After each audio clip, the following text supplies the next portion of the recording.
So Ted, you've got a JD and an MBA, and now you're running a company that serves over 1,000 law firms. But before we get into all that kind of stuff, because I think there's a lot of interesting stuff that you can talk about because of your experience. What I want to know is like who were you before Juvo Leads, and what sets you on the path that you're on now? Who was I before Jubilee? It's a great question. And Tyson, thanks for having me on the show. Um, just a kid from Martha's Vineyard, third generation, grew up on a little island, went to college, went to law school. When I was in law school, I didn't really like it. My 1L writing teacher kind of sat me down after our first assignment. She said, Ted, are you sure you want to do this? I said, what do you mean? She's like, well, this isn't really looking pretty good. I'm like, all right. And I kind of saw the writing on the wall, saw what the professors were telling me, and was like, all right, wasn't really excelling in law school. But I really liked the business stuff, and I hated writing briefs and doing constitution law. I just kind of found it boring. So my school also had an accelerated MBA program, so I could stay in law school, but while doing it, also get my MBA as well. So instead of switching courses, I'm like, why don't I just do both? So when I got out of law school, I also had an MBA as well. I really liked the law school stuff because it really helped. Didn't train you how to be a lawyer. It helped you taught you how to think like a lawyer, and using that analytical ability to kind of look at both sides of a situation really helps in business. So I don't regret law school. I loved it for kind of how it trained my brain to help be better at business, and it truly did. But the business side is what I really always had a passion for. What I want to hear talk about is Martha's Vineyard. So tell me about Martha's Vineyard. What was it like growing up there? I don't know anything about it. Otherwise, I know that it's a place that sounds like Yeah. it's really fancy and it's a great place to visit. But other than that, I don't know anything about it. So tell me, I'm very curious about So Martha's fun Vineyard. place to grow up. Very sheltered. So like, you're reading about stuff in the news and people going to like McDonald's and like having malls, and we'd have to go on a trip off island. So that you live on island, everything is off island. Oh, where's that? It's off island. So the whole concept of off island was this foreign mystical place until you go to college, basically. But it was fun, but it was very secluded. And everyone thinks Martha's Vineyard like, oh, stick their nose up. Like, if you're from there, you don't have a house on the water. You have a house in the middle, and you are in the economy serving the people that come down in the summer. So like, my family had a small hotel growing up, 15 rooms. My mother was a 8th grade math teacher, and not big, small businesses and a teacher. But it was fun. Like for sports in high school, we would have to take the boat, and it would take like, 8 hours to get there to have a football game, a baseball game, whatever it was. But then the summer, like a whole new slew of people came in. So you'd have your year-round friends and the summer friends that would come. So it was kind of fun to have that dichotomy.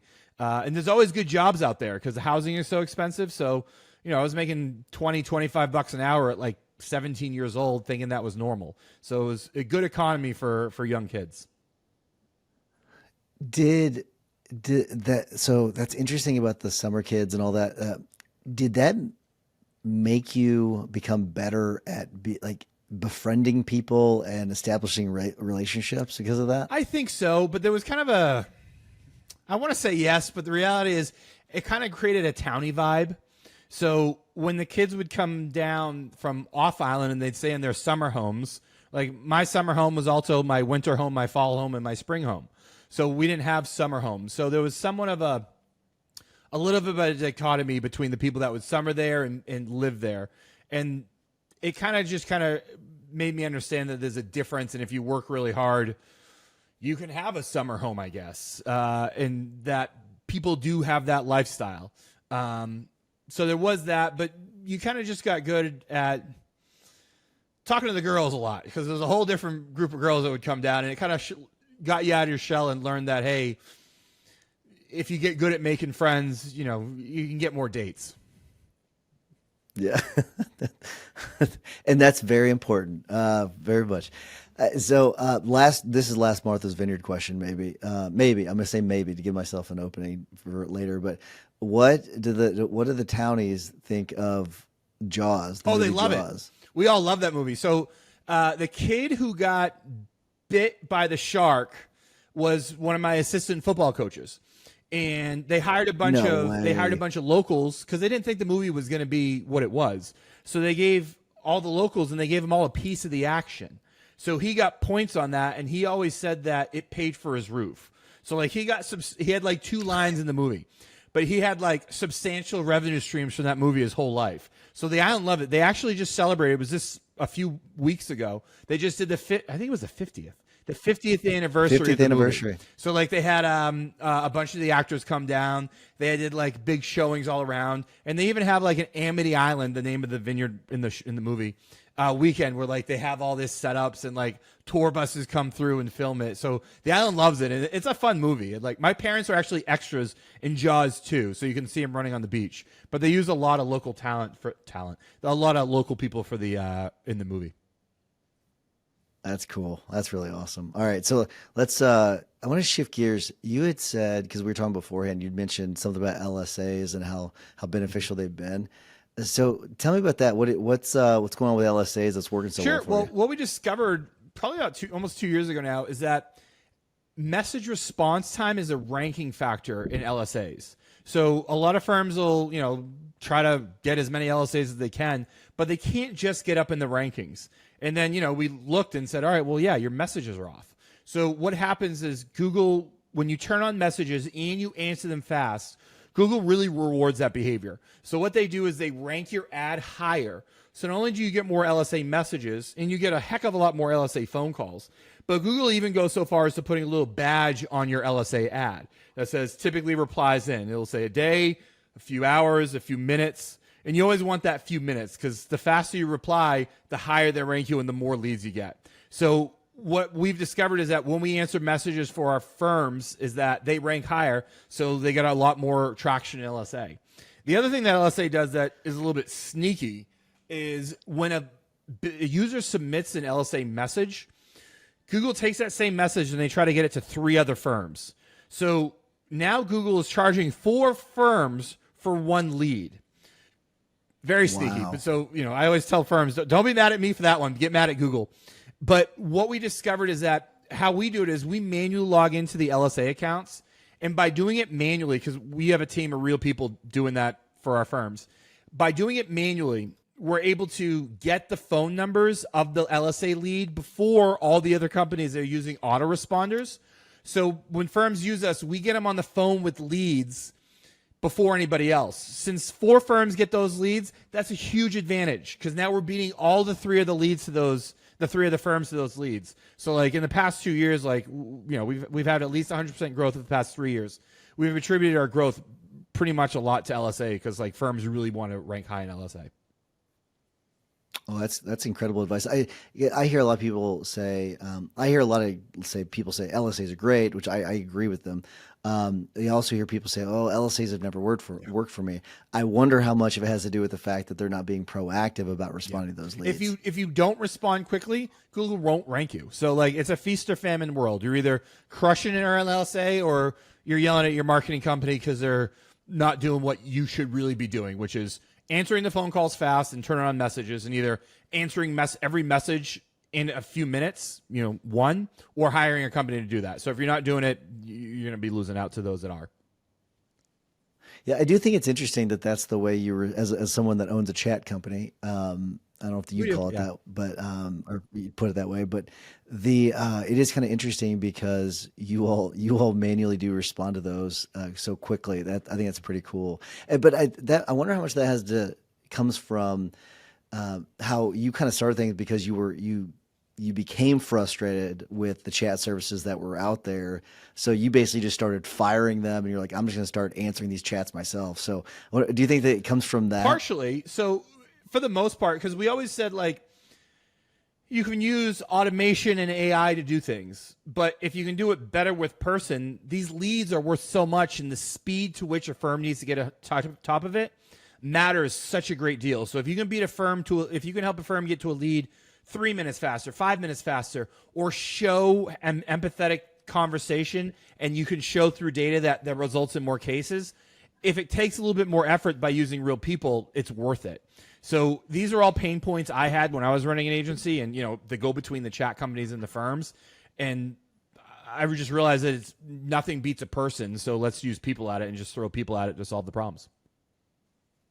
Do you think that AI will get good enough at some point, right? It's not there now, but like in 10 years, do you think it'll get to the point where it is good enough, just as like where people feel like they're talking to another Absolutely. human? And 3 years ago, we've had people telling me when AI started coming out, Ted, you're not going to have a business in 6 months. I said, yeah, maybe we'll see what happens. So, I've been hearing that every few months for the past 3, maybe 4 years now.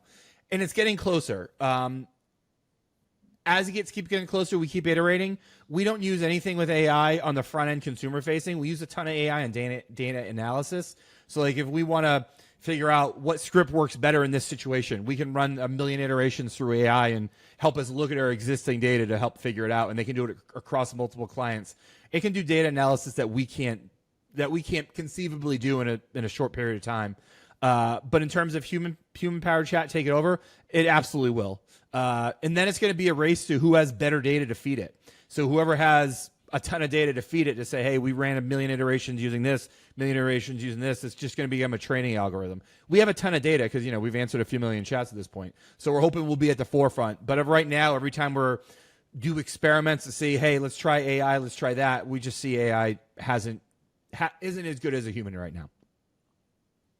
What do you think about the idea that it's actually going to make human connection stronger because it's going to take care of all the unnecessary stuff? The AI can take care of that, and it's going to force more human connection because people are going to want to talk to each other more. They're going to have the opportunity to talk to each other more, have the opportunity to see each other more in person. What do you think about that? I like the idea. And one iteration we've always thought about, well, if everyone's going AI, well, what if the next iteration of chat isn't just a communication, but up pops a little window and it's like a Zoom with a person? So we got so far as to A/B testing some of that, and it didn't work out now. But we think that when everyone's bought chatting, there might be a better opportunity for a market for just proving that it's human. We haven't seen it yet because it's not quite there yet, but we think it's just a matter of time. That's I think that it's funny because we just don't know where it's headed. I think that that's definitely something that is a possibility. I don't know if you saw this recently about Google, how they're not banning AI voices, but they're only monetizing human voices on their platform starting in mid-July, which I think is a really mean like YouTube interesting videos? thing. Yeah, YouTube. Yeah. So YouTube videos. Yeah, so it sounds like it's gonna completely collapse the faceless YouTube channel marketing that a lot of people have been doing lately. At least they claim that they've been making millions of dollars on. I'm sure some maybe have, but I think a lot of it's making a few bucks, and then everyone's selling courses. He's exactly right. That's what it is. But it makes me wonder how many companies are going to start writing policies to make things human only as opposed to using AI. We're seeing some stuff in California about that. So we have to be very careful in certain states about how we do it. And I know, what's the bike company? Peloton. They got in trouble on the chat in California for how they handled it because part of it was they were using AI chat. And when you use AI chat, you have to be more upfront about how you disclose it. So we had our lawyer look into it and make sure it doesn't apply to us, and it's very specific about AI chat. But different states, California in particular, they do have different regulations about how you interact with bots on a website when you're representing a company. We had a conversation internally in the leadership team meeting last week, I think is what it was, and it was about how less effective AI chat has been from whenever we were doing human only chat, and it's not even close. And so I think that that's kind of an interesting thing where I do think you're going to start to see in situations like that, people are going to start to shift back to a human chat because AI is just not as effective in some things. I think AI has a million use cases. I use it all the time, and by that I mean not as much. On my executive team, I probably use it the least. My team members are on it 24/7. I can take a lot of great data and do a ton of things with it. But right now, if everyone's zigging, going AI, let them go that way. All our data, and every time we do testing against other modules and other chat companies, and even if we set it up ourselves to try to A/B test against ourselves against AI, we're just not seeing the same results. So we're very data driven, and we just know we get paid on a per lead basis. So if we do less effective, not only do our clients do less, but we make less money. So we always want to maximize leads for our clients. So we know with humans, we can maximize leads. It makes me think about a few years ago, we got this pretty good case through our chat, and it was the person kept using the phrase traffic attorney. They need a traffic attorney. They need a traffic attorney. And they thought that an injury attorney was a traffic attorney because it was a car crash. But through asking some more questions about it, they were able to determine, no, this is about a car crash. They don't need a traffic attorney. They just thought that's what they were called, what we were called. And so the human was able to ask an additional few questions to get to the bottom of it, right? Okay, well, it's not just, do you need a traffic attorney? Like, what are you actually calling about? What's the situation? Whereas I think the AI might get, oh, I need a traffic attorney. Because the AI, here's what the AI is really good at, is filtering out cases that we don't want. It's really good at that. But in a situation like that, there might be a really good case. They just are using the wrong terminology, so the AI is then filtering it out. I think that is a concern of mine when it comes to using AI chat. Completely agree. You can use AI to filter out. What we find is the biggest boon for using humans is, so we're on a lot of PI sites. So 62% of our chats start with a question. Here's something bad that happened. I was in a car accident, got injured. What do I do? Most people are looking for a PI attorney. They haven't hired a PI attorney before, or if they have, maybe it was one time, long time ago. So we start all our chats with oh my goodness, we try to show as much empathy as we can up front. Oh my goodness, I can't believe what you're going through. That's horrible. Just so you know, you're in the right place. We can definitely help you. So by having that empathetic way to build trust with clients, what we're seeing is that we're allowed to we can still filter out the bad ones, but we're having a better conversation with the really good leads. And not all of them are really good, but when we have that conversation with all of them, by the time they get to the point where they're ready to give us their contact information, we've already built some rapport with them. So then when we hand it off to the law firm, the chances of them showing up for the consultation, becoming a case, has increased versus a lot of the AI and faux AI, which is really just like filling out an online form. So we're able to have better, longer conversations that turn into more cases and leads for our clients. Yeah. This is an example of, why you like A/B testing so much. You're a huge believer in A/B testing. And so can you explain to people what that means I bet a lot of people don't even know what A/B testing is when it comes to law firm owners. Some of you do, I'm sure, but I bet a big chunk doesn't know what A/B testing is.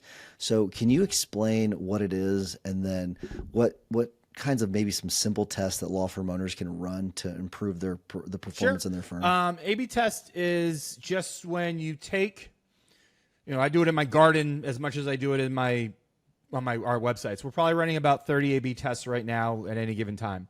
So what that means is you send traffic to your website, and there's a few ways to do it. Let's say you send everyone to your website, and you want to see what call now button works better. Does it work better if you put it in the top in red? Or no, the top in red or the top in blue? So you want to see if red or blue does better. So basically you run 100% of the traffic to your website, but 50% of the traffic see the red button, 50% see the blue button. And then you let it run for 30 days or until you get a statistically significant amount of data. And then you see what button generated more calls. And if you can say, hey, I got 50 calls when it was red and 25 it was blue, shoot, you make sure your button's red. So in the same way you can test red versus blue, you can also test different other things. So like we have a lot of firms that were testing, do I get better results when I drive PPC traffic to my homepage, or do I get it when I drive it to my landing page? The first test we ever did was, do I get more leads when I have chat on or when I have chat off? So we ran a bunch of those for our firms, but nowadays pretty much all law firms know chat is on 98% of the top 500 law firms in the country. So now it's less about chat or no chat. It's more about, does this chat company does better, or does that chat company does better? So oftentimes when we go live, if a firm gets a lot of traffic and they're not convinced that human can beat a bot, we'll say, all right, let's do a split test. We'll give it to you for free for 30 days. Try it, and then after 30 days, you tell us who got you more leads. So we do those all the time. We're running them right now, probably about 30 or so. And basically, we just give it to them for free and say, don't make a decision based on your gut. make a decision based on based on the data, and you pick the winner after the 30-day free trial. That's pretty cool. Have you seen any testing where it shows that a chat that pops up is more effective, or one that stays down? It gives them the option of clicking on it, like the size of it, the colors, like anything like that. So there's a million different iterations. So we've tried all of them, and we started with one thing, and then we iterated. Long story short, you can get, the more aggressive you are with the chat pop, the better you'll do. But it comes at a caveat. So what we do is, if you be too aggressive, Google won't like it. So one of our competitors, I won't say who, on mobile, when you pop up, it takes up about 50 to 60% of the screen. And it's like, well, okay, yeah, it's good for chat, but that's horrible user experience, and it decreases the amount of phone calls you get. So if you run an A/B split, an A/B test against anyone, never just track, if you're doing it against chat, never just track the amount of chat leads you get. Look at the overall leads. Because, like, yeah, I can put chat out, block your phone bar, block your contact bar, and then, hey, look how many chat leads you get. But, yeah, your phone number's tanked. So don't look at the chat alone. If you're looking at leads, look at total leads. So you want, and that's true for anything. So make sure you take the holistic approach when you're doing an A/B test. So if you're looking at leads, you're looking at how many total leads you got. So it should never just be about just chat or just red versus blue, but look at the whole picture when you're doing an A/B split test. Yeah, I wouldn't have thought about that. That's interesting. I never thought about maybe you getting penalized for something that's really more effective, but then in the long run, it's not, because it's going to take away from your traffic. So that's a really interesting It's sneaky. thing. So the companies, when I wasn't having a chat company, I was using their chat companies, and I was tracking calls because I had a small agency. And I was tracking calls, and I'd put these chat ads on my websites, and I'd like the leads. The firms liked the leads, but my call rail volumes were bottoming out. I was like, what happened to my phone calls? And I couldn't see it on desktop, but then this was 8 years ago. So phone wasn't as big, but now it's, 80% of traffic.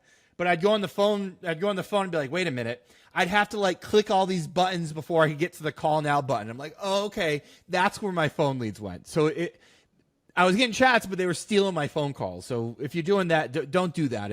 If you have that on, tell your chat company to stop doing it. Wow, that's good advice. Really good advice. So I'm going to shift gears a little bit and talk about just legal marketing in general. So because you've been in legal marketing for over a decade, and I wonder what some of the biggest myths or misunderstandings that you see in the legal space. Probably the biggest one is from an agency. Well, a lot of firms listening, if you don't think you're not getting enough leads, that might be the case, but check your intake. Listen to your phone calls. When your agencies and your leads are coming in, what is your follow-up process? How does that, if you have listened to 100 phone calls, are you happy with what percent of them? 90% of firm owners never listen to the phone calls, don't understand the process. Before you start yelling at your agency to get you more leads, make sure you're maximizing the value you can be getting with the leads you have in. We see the biggest gains that firms make aren't so much when they double their lead volume, but when they really get a handle of what's happening to leads that do come in. So the scariest thing a firm can ever do is listening to a random assortment of 20, 25 phone calls and seeing if they were handled properly. Next, what happens is, what happens when you get a lead, form submit a chat, a phone call, and they'll tell you they'll call you back? What is your lead chase down process? So the biggest opportunities and the quickest wins I've seen for firms are the ones that really get a grasp of those, so they can make sure they're following up with the leads and answering the phone when they call and not having it go to voicemail. Is there any sort of drop off in the leads where they hear the message, this is going to be a recorded call, yada, yada, yada, where they just drop off because it intimidates them or whatever? Is there any drop off that you've seen? I haven't jumped into call rail data in 7-8 years. I think it's pretty standard nowadays. Pretty much, if you're spending money in marketing, you're probably recording your phone calls. If you're not, the payoff of the 1%, if that, of leads you'll lose because they hear that recording is more than made up for it by the fact that you can track your marketing. If you can't track your marketing, you can't manage it. If you can't measure it, you can't manage it. So any offset of having people hang up because they hear that it's being recorded, I would argue is more than made up for it by the sense that if you measure it, you can manage it. Yeah. So, I mean, I mean, you have access to a lot of data yourself. You have access to seeing a lot of different firms and how they operate. And I wonder if when you're looking at firms that are crushing it online versus, let's say, like those are just kind of like just exist, they just kind of are there. What do you think is usually the difference? Is it, is it driving a bunch of traffic? Is it the messaging on their websites? Is it like their offers? Something else? What is that difference between the ones that are crushing it and the ones that are The not? ones that know their numbers. So that's kind of the phrase I like to use. Firms that know their numbers and treat their law firms like a business, as this is what the business does. I just happen to be a lawyer. They're the ones that tend to grow the business / law firm. The lawyers that want to be lawyers and kind of get annoyed by thinking about business stuff, they're the ones that kind of don't have as much long-term success. So if you're the managing partner of a law firm and you think of yourself as a CEO and you're looking at KPIs and the KPIs aren't strictly case data but more on the marketing side as well, those are the ones that tend to have success. What about when it comes to like the mindset or the behaviors of law firm owners that are growing consistently versus those who just kind of get stuck? Great question. I don't know too much about the mindset of the lawyers. My main contacts are all the big firms or the CMOs, the chief marketing officers. At that point, I think what they do is they're trusting their team and they're not trying to do things that they don't like doing.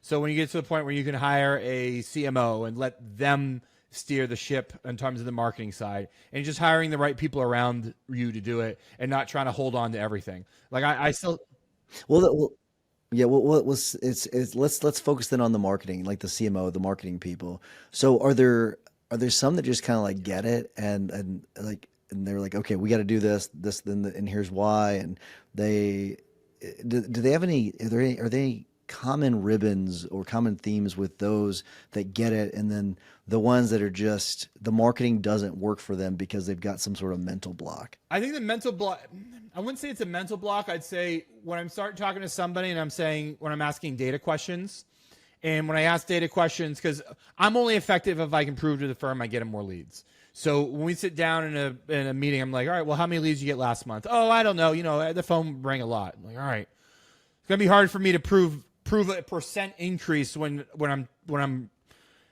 you tell me I got a lot. Like, well, what does that mean? So the firms that know even the CMOs that know their numbers and have some data to share, those are the ones that you see grow, because if you measure it, you can manage it. If you don't measure it and you're going off your gut, you're going to have a hard time, managing a big enterprise. Well, like, what are the key numbers you think the firm should focus on?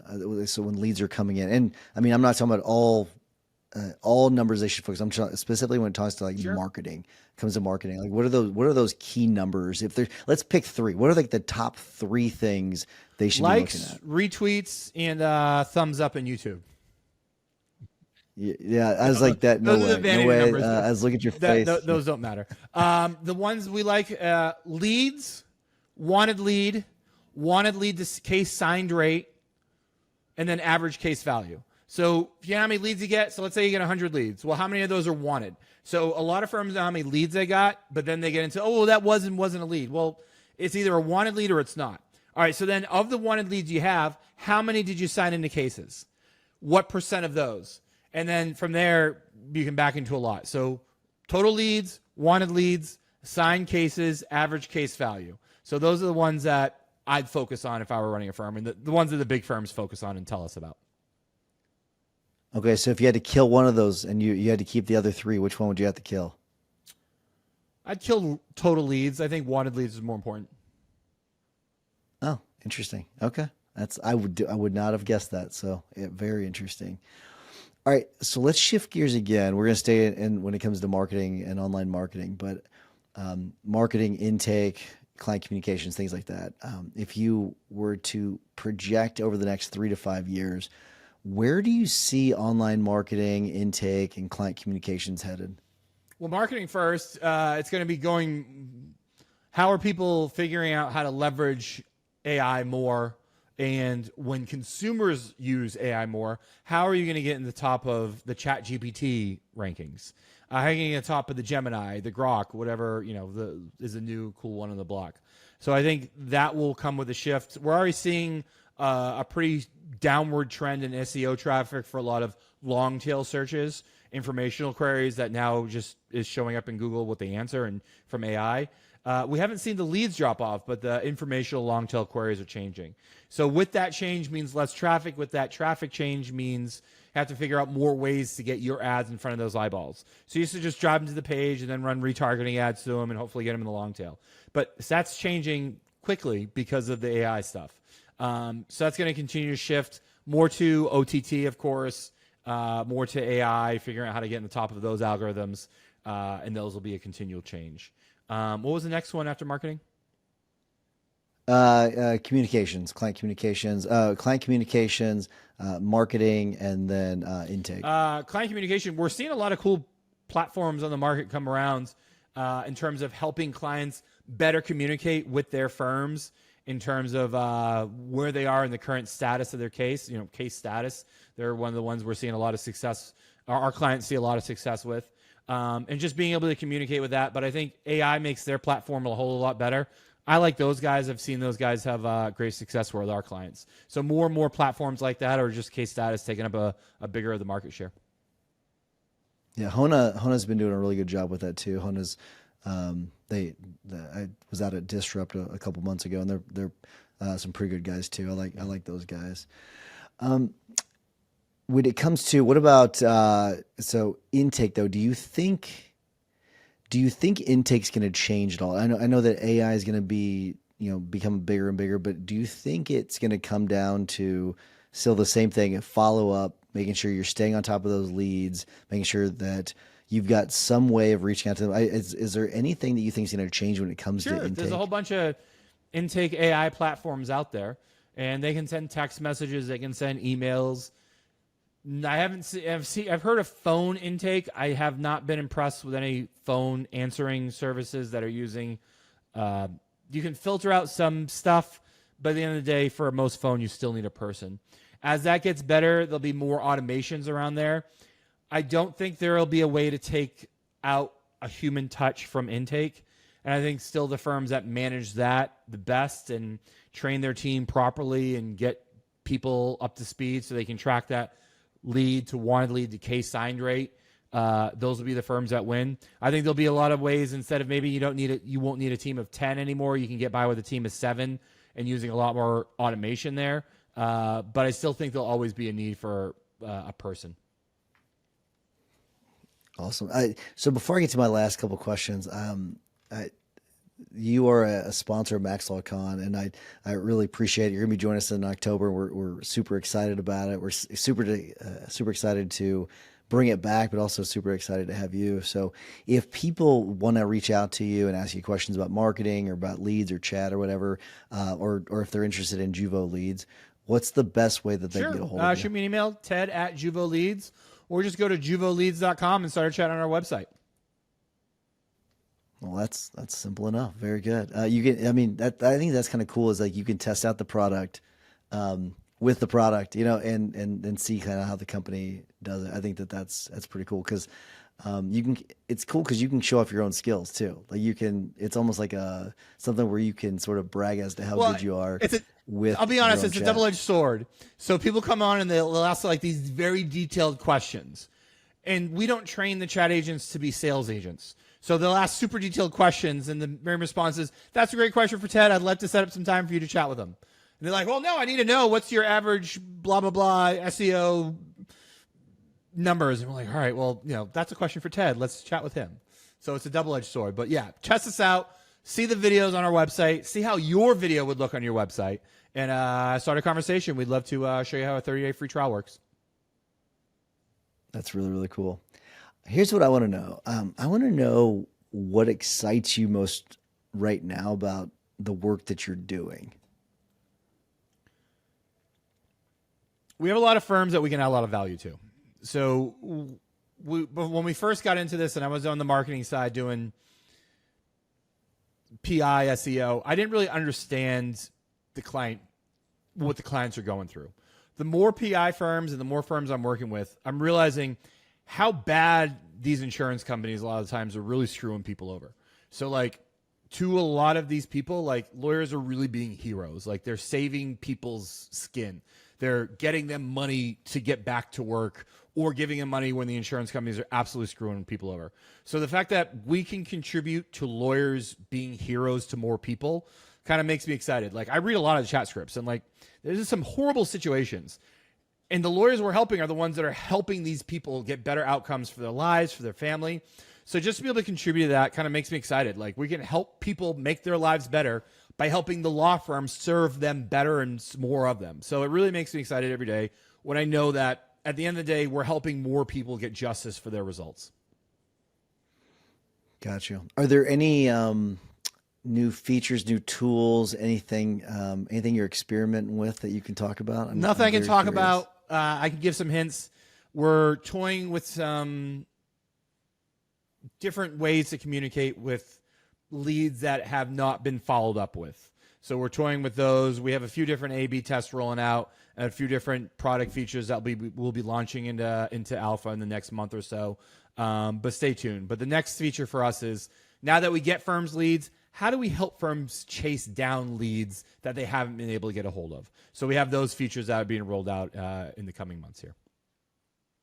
I thought I might be able to squeeze one little secret out of you, but I won't push you too hard. So, well, Ted, I appreciate coming on and doing this. I just kind of enjoyed having the conversation about talking about the stuff you're doing with and talking about marketing and everything else. I just think it's a lot of fun. So, thanks for coming on. I can't wait to see you in October. And so, if anybody has any interest in online chat, Juvo leads, they do an amazing job. It's humans. They're humans that are actually doing it. It's not AI, and it's Ted's got the data to back it up. So reach out to him if you're interested in Juvo leads. But thanks, Ted. Awesome. Thanks Really for having me on. Look forward to seeing you in October.